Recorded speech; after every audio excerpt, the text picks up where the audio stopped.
Before we get to the primary subject of our feature presentation, i.e. a GSC battle, we're quickly going to go over some history. So, this Oris replay on the screen is from April 2018. Around this time, I had been listening to Swans for a year. That's a band named Swans. Not the Swans, just Swans. I had not been going outside and actually listening to real-life swans. So, yeah, I saw them twice on their tour for their album, The Glowing Man, and it was amazing, of course, which is why I went back a second time. And I started nicknaming my Alakazams The Glowing Zam, and that became kind of a trademark, and people would be like, oh, look, it's The Glowing Zam, as always. And that was a nickname I received for a while. Not The Glowing Man, not The Glowing Zam, because I was the #1 Swans fan. Believe it or not, there were a couple other of us. Anyway, and then, around the time of this replay, I had recently received the nickname, which is a play on this, and that nickname was The Angry Man. Now, why had I received this nickname? Was I just complaining about hacks all the time? Believe it or not really. It was more about the way people were behaving. And this is where, Pokemon spills over into having real-life lessons, which is something that I've learned competitive Pokemon kind of does in general. But it's the crux of the idea, without giving away the upcoming video I want to do on it completely, is that a lot of the behavior you will see in the competitive Pokemon world, or at least, I don't know anything about VGC, but Smogon singles, and its related, ladders and whatnot, a lot of that is a microcosm of the real world. And the behavior I'm specifically referring to here is completely bewildering to me. But I really had an issue with how casual, cruel stupidity and ignorance were paraded around as virtues.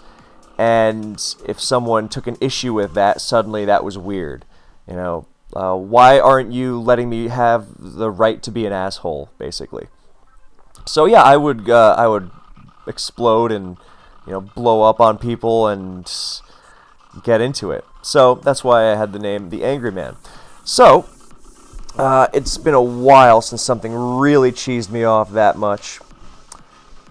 But as also tends to happen in the competitive Pokemon world, sometimes something in the Pokemon world sets you off, especially in line with, or not, when aligned with real life stuff that's really setting you off, and you just, this is not an excuse, by the way, you can take it however you want. Anyway, so this GSC video came out the other day, and the thumbnail, which has now been changed, was Gen 2 is agonizingly slow, and whatever you want to make of the actual content of the video, then yeah, it was referred to as a stall fest. And I have nothing against Electric Wind Girlfriend. I think that's her name. And the video is whatever, but it did annoy me because whatever they actually think about the tier itself, that video to me felt like very clear pandering to the preconceived stereotype that GSC is all slow, and that's why people go, oh yeah, haha, rest talk, and that really annoyed me. So I made the rather immature choice to just explode in frustration. But at the same time, I don't really, it was immature for sure, but I think I definitely stand by the message, which I somehow managed to go over people's heads. I'm not chiding people for not understanding. I understand that, it's natural to just hear a guy, screaming his head off about how fucking stupid they are, and to get mad at that. Even though there is the whole part where I question... Anyway, doesn't matter. Point being, I don't hate Electric Wind Girlfriends. God, Pokemon drama. I'd missed this. And I don't think that they are evil or anything, but that video rubbed me the wrong way. And the whole thing where it feeds into that thing I really hate, where people will just gang up together, which is why the video opens with talking about why people behave like this. just ganging up together and exchanging their little in-jokes, and okay, it's not that serious, it's competitive Pokemon or whatever. Okay, then it's not that serious that I yell about it for a couple minutes and then move on. Anyway, so I have this GSC battle that I found from around the same time, and I just wanted to watch it. I don't even remember what happens. All I remember is that I don't think it really proves a point or anything, because people will say, oh, well, even offense games go 60, 70 turns or something. That's really slow compared to other generations.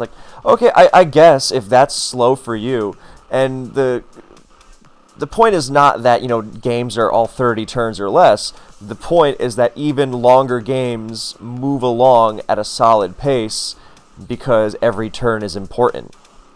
Now, I guess if your definition of fast is a Pokemon faints every other turn, then no, it's not, and it is slow.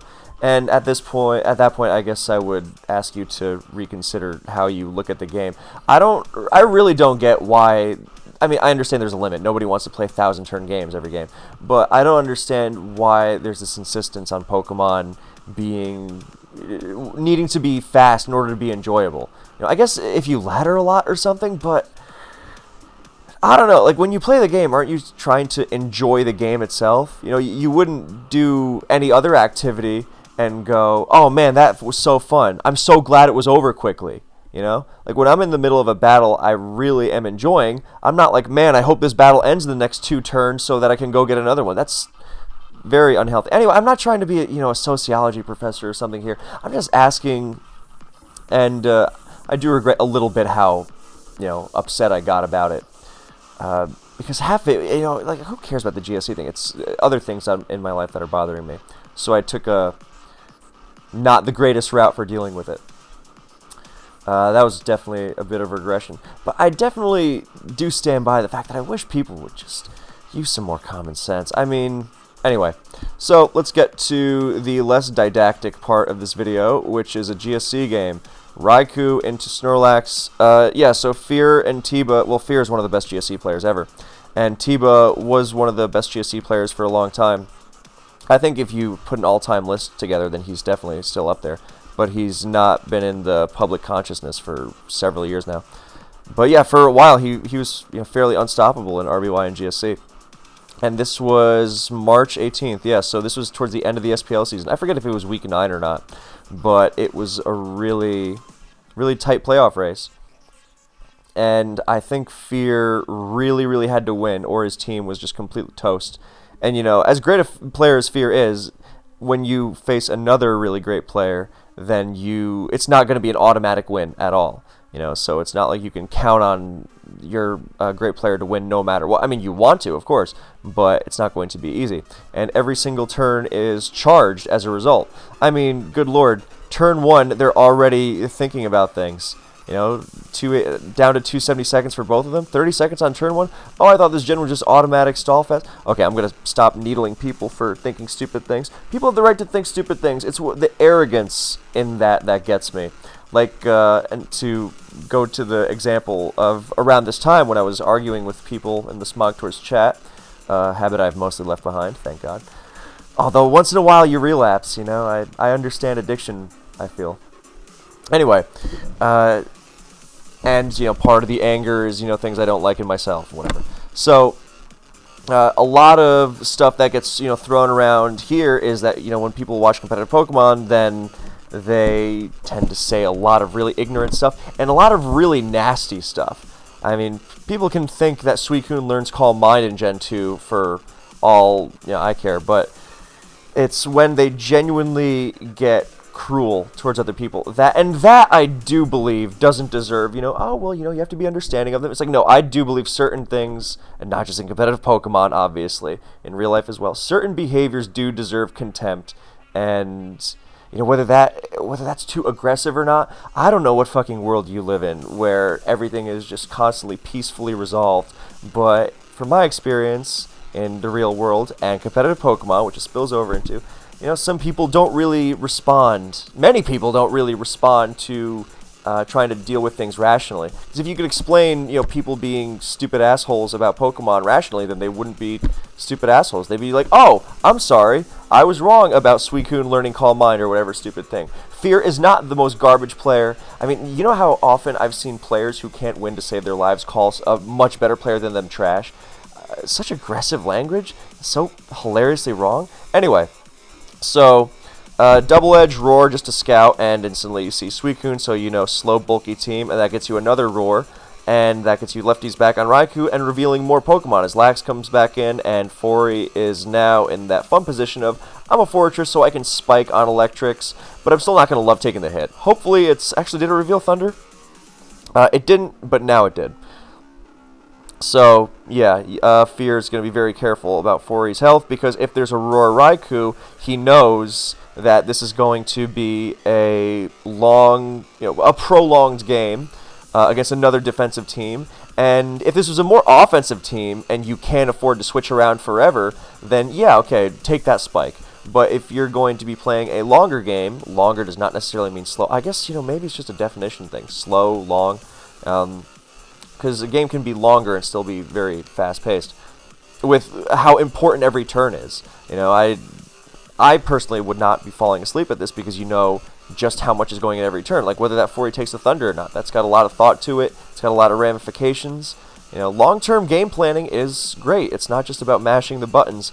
Anyway, mash the buttons and watch the Pokemon die and, get a hit for your brain. So, Lax eats the Thunder, and if he's seeing Roar Raikou, he already knows it's going to be a longer game, and Fori needs to be more careful with its health. So, in comes a Steelix, which you never see with Raikou. I forgot that was there. Wow, okay. So, I don't know what's going on there, because usually Steelix is used alongside Zapdos because it's a ground type that checks other Zapdos. So, unusual, but I don't remember what Tiba was up to. So, he absorbs a Lovely Kiss with it, which is good in the sense that... Actually, it might be perfect, because he's still got a Raikou to answer a Zapdos, or Fear's own Raikou. And he's got a Cloyster that now cannot be slept. And Lovely Kiss Lax is really good for taking advantage against faster-paced teams, and slower-paced teams too, but mostly faster-paced teams, because you just shut something of theirs down with Lovely Kiss.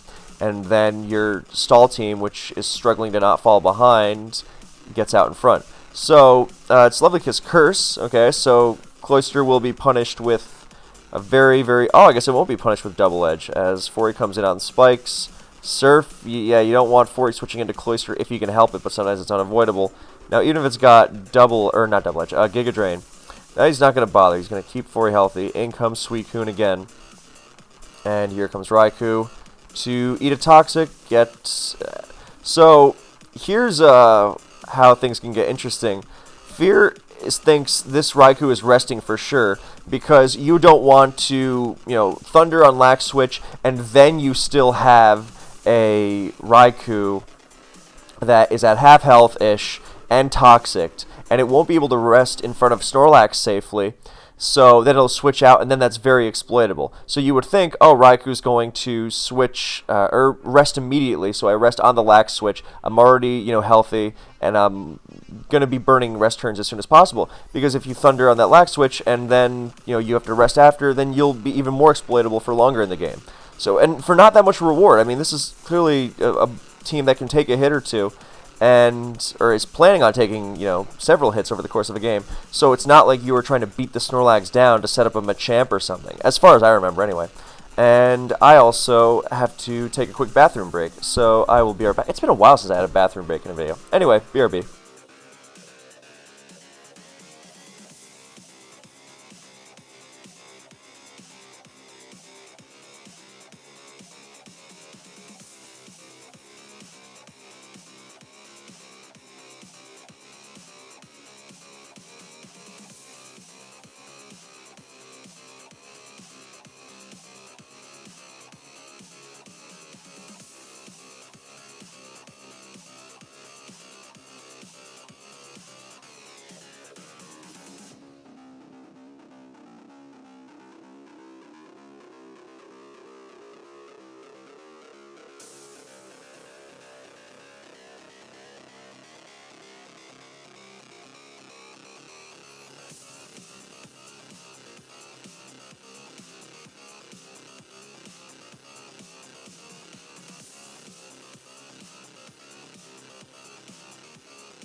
God, I gotta get a haircut again. It's just... Yeah, I got one a couple weeks ago because it was just getting really long, and once I can't, like, keep it out of my face, you know, consistently, once I can't push it back and, like, leave it there for a while, that's when I know, okay, it's getting a little long. And I was like, oh, all right, I'll be fine for a while, but... And I even thought that the lady cut it too short at first, but now it's already fallen in my face again. So, I'm gonna have to, I don't know, maybe... Anyway, so, yeah, Tiba just goes for Thunder, and Fear was thinking, alright, well, this is definitely resting, so rather than just, switch to Lax, I'm going to Surf and try and push some damage on the Raikou. I don't know if that was the most advisable thing in the world, because now, I mean, yeah, Raikou is at low health, but so is Suicune, and it's not going to really be able to switch into anything safely and get that rest off, so that's a major, major loss there. And Tiba, rather than just passively resting, was like, hey, I'm going to... All that stuff about the Raikou may have been true. It'll have to rest and be exploitable and all that stuff. But he just wanted to play more aggressively. So even if the game goes on for a while, and yes, I'm being very didactic here, then it's still going to be one play with aggression. So now here comes the rest, and rather than going to Snorlax again, a Lax, which is a mono attacker and going to be walled by, Steelix and possibly a Ghost or probably not a Rock. But yeah, instead he's going to go to Raikou.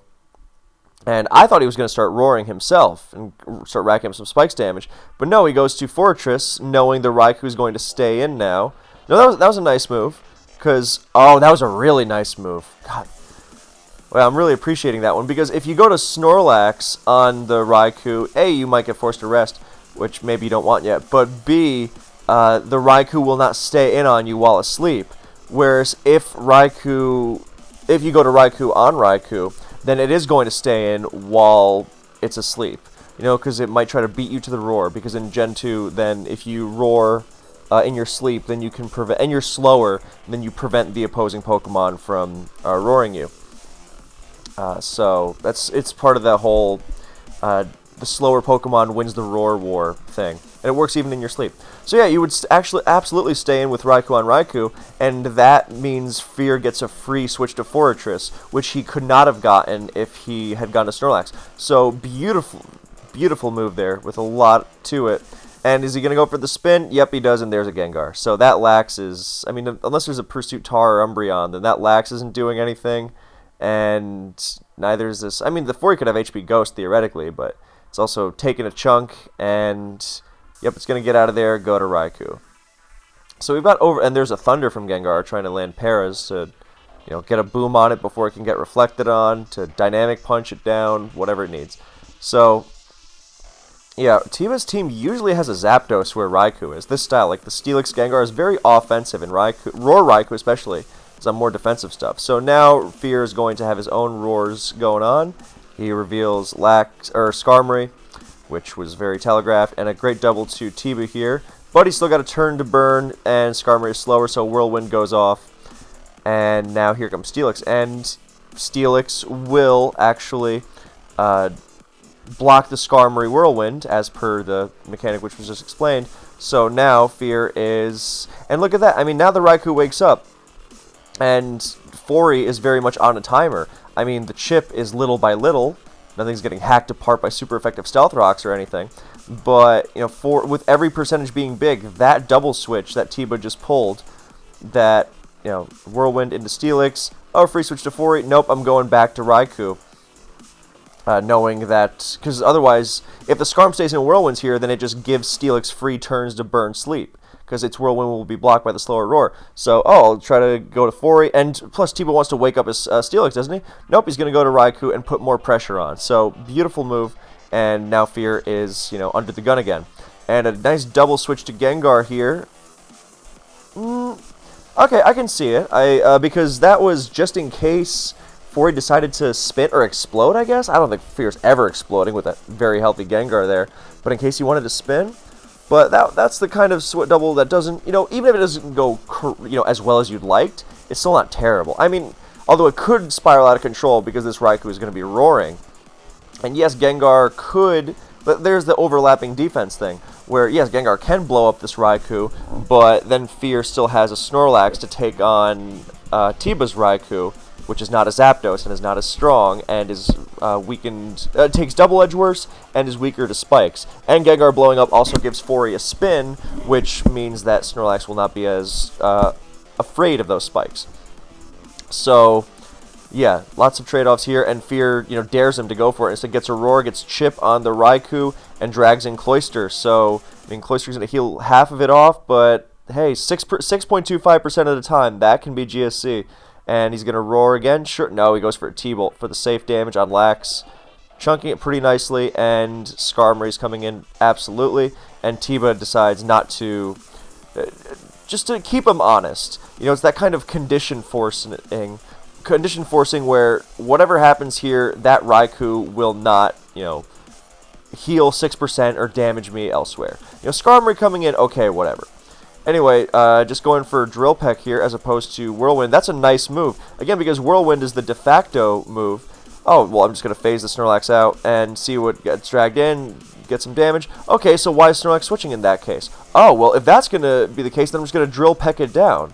And again, even if Raikou does switch in, then, Spikes plus Drill Peck. That's not the worst thing in the world. But the upside is really big here. And now Skarm Whirlwind's on the rest, and that's perfect because that means when Snorlax comes back in, 2 turns of sleep. And there's the double electric assault. So that's very important to have, or to know, because you don't want Raikou getting boomed as much now. And the Raikou makes a lot more sense. Hey, there's a Steelix Gengar, and a Zapdos. Okay, but there's also a Raikou. So, yeah, now that whole... he still doesn't want to boom the Gengar on Raikou necessarily because of the whole Fori spin situation, and he doesn't know if this Cloyster can really go toe-to-toe with him or not. And the Fori is going to get other opportunities on Steelix. And while Fori doesn't love switching into Cloyster, definitely not now, Cloyster also doesn't love switching into Fori, especially if it's Giga Drain. That gets ugly. So, Zapdos switching out of the Raikou switch. Yep, here we are. And now we have 2 Raikous in a Roar War. Raikou tends to lower its speed EVs to underspeed other Raikou if it's Roar, so it beats it to the Roar. Or beats its Roar, rather. It doesn't beat it to the Roar. And still has enough speed to outrun Gengar, so 319. So, first Roar fails. We don't know if it's a tie or if Fear's is slower, but it's at least a tie because Fear is going to get that one off. So, and Steelix gets dragged in. Is Steelix going to try to wake up? Nope, another double to Zapdos to pressure. That Thunder, we don't even know if the Fori has hidden power or not, and if it does... Because if it doesn't have a Ghost teammate, then it needs Hidden Power Fire to beat other Foris. Otherwise, it'll just get spun on forever. And Spin is double the PP of Rapid Spin. Spin is double the PP of Spike, sorry. And so, putting the pressure on him again. And here comes Thunder, not connecting. But yeah, the chip on Fori, that's what, the second, third time that's been done? So he's going for Paras. He didn't get one with Gengar earlier. He gets one now. And another Thunder as... Well, to Fear's credit, he's also not falling passively into I'm going to rest, immediately. Because now, yes, he's going to rest and it'll be taken advantage of with the switch. But he's also damaged the Zapdos. Now, to what end that'll be useful, we don't know.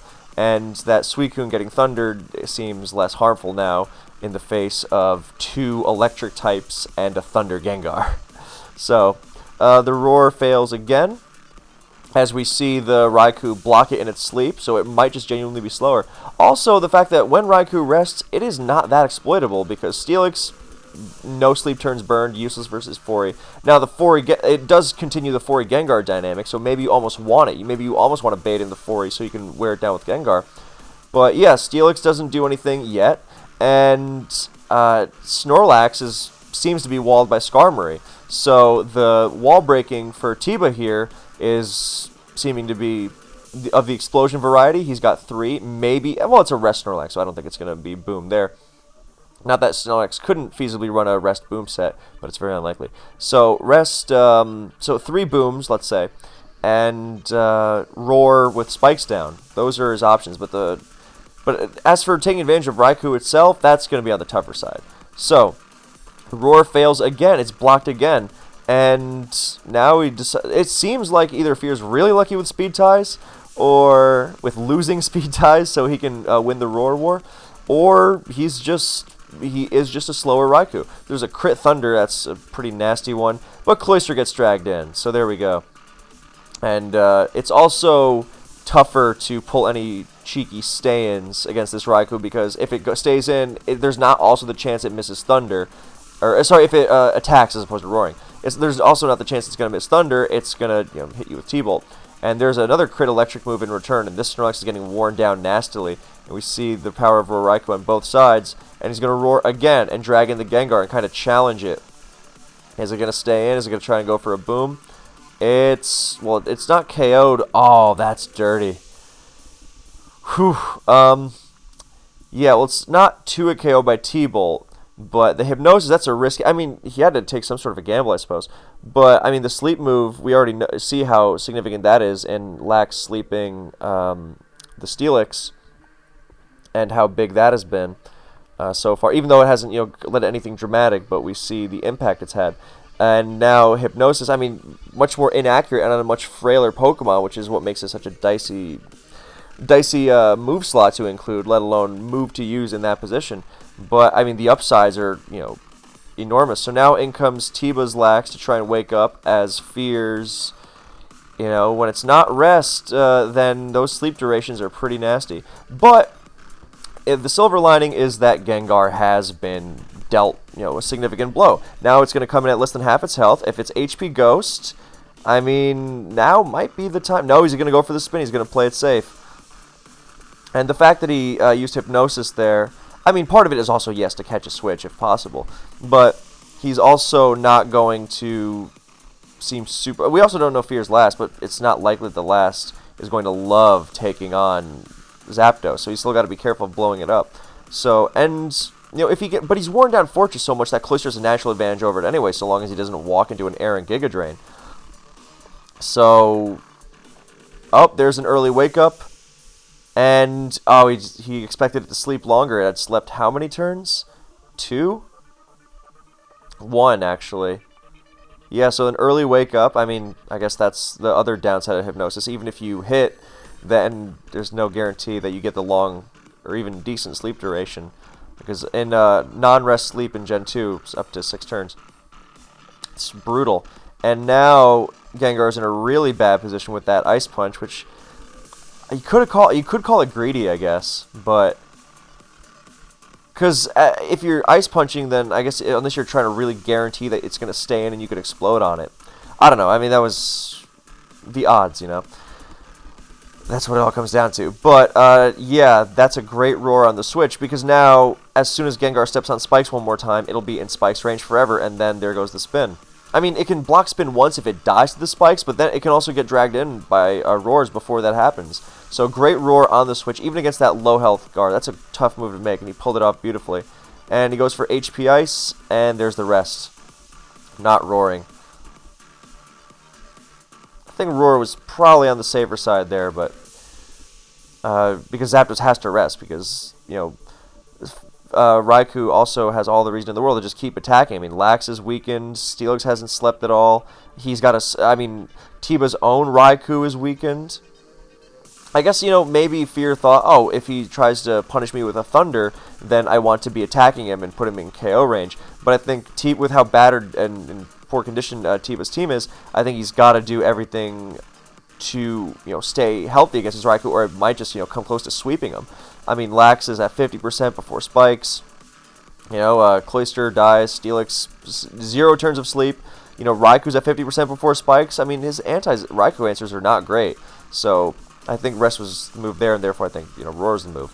But he's still going to not much has really changed. I mean, he eats a hidden power, Sleep Talked, and roars into Lax now, which is going to wake up. So there's some flexibility on turns like that, but it was still a big one, because imagine now when Raikou comes back in, imagine it didn't take that extra 16% from the hidden power, and that it was at 71% now instead. So it's a big difference. This is why every turn is very charged. So Skarm gonna draw a Roar? No, it's gonna draw a Zapdos. A sleep-talking one, though, but he's not going to go for the spin yet, because A, Gengar can spin block, B, he doesn't want to risk getting Sleep Talk thundered, and yeah, the rest goes off, but sometimes you got to risk that 20%. That was not one of those times. But again, like the chip on 40, like that's what, the fourth time-ish that it's received that kind of chip on the Switch. And it's a major part of the game now. So, Raiku's just absorbing or sleeping against this thing. And now at full health after 3 hidden powers, one of which crits. And now the Raikou standoff. Tiba just trying to get aggressive, trying to force a para, trying to force a rest. I mean, he's not withstanding too much damage from it here. That's a risky one. Oh my god, does that para? Wow, so that Thunder crit almost brings Raikou down, and if that, I don't know what the roll is there off the top of my head, but if that KO'd, you would have felt really bad for not resting. I mean, it's such a low percentage move anyway. Great move on Tiba's end, going to Cloyster there, switching Cloyster into Raikou, but it has to rest. It's still a risky move, but now he's getting initiative. Now, what's he gonna, and there's Gengar. Yeah, so that last definitely does not appreciate electrics because the last has to answer Fire Snorlax, so it's going to be a Rock or a Ghost. And Rhydon, Golem, at this time Golem wasn't super popular, so, likely a Rhydon. Then, yeah, that can take Thunders, but it's still not a great answer. And T-Tar, kind of similar, actually, because it doesn't, collapse to the hidden powers, but it takes a lot from Thunder. But that makes it, you want to be pivoting around the Thunders mainly.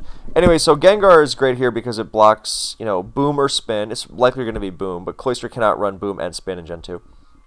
So, and what's really important about it is that, yeah, Misdreavus could also do something similar, but Gengar is an offensive threat in its own right. And all that stuff that applies to the Raikou? Oh, Steelix is weak, or not burning any sleep.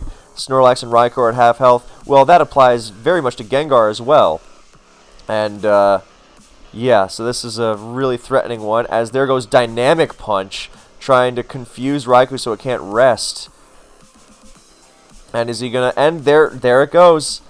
There it goes. I mean, and that's the thing, even if these kinds of plays that, this is a mark of great players in general, that you will see them make a lot of these moves where if it doesn't work out, the things they're fishing for, the odds they're going for, then okay, fine, no big deal, because it's not like they're going for those odds instead of a better move they could make. If they had a better move they could make, a more consistent, reliable, higher percentage move they could make, then they would go for it, because why would you risk it when you could? But in these situations, their answer is going to be passive. It's going to be, oh, switch to my wall and see and go from there.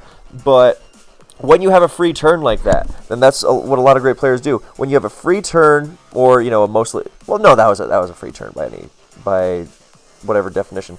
When you have a turn, when you have an opportunity, let's say, to be more precise, when you have an opportunity like that to go for that crit, to go for that freeze, to go for whatever, if all it takes is one, and you just need that one opportunity, then if you have that extra turn and you don't take it, you're arguably misplaying.